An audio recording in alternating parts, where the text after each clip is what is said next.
Bir günü günümüz жашоодо эмес, кыялыңдагы жашоодо жашаарыңа болгон ишеним баарын чечүүчү фактор.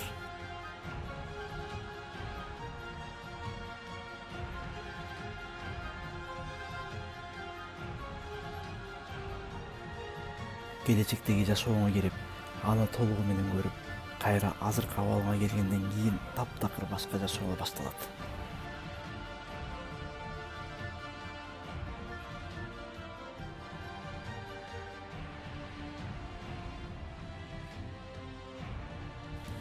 Кеңири ойлонуп, чоң кыялданып, аздан колдо бар нерсе менен азыркы турган ордунан башта.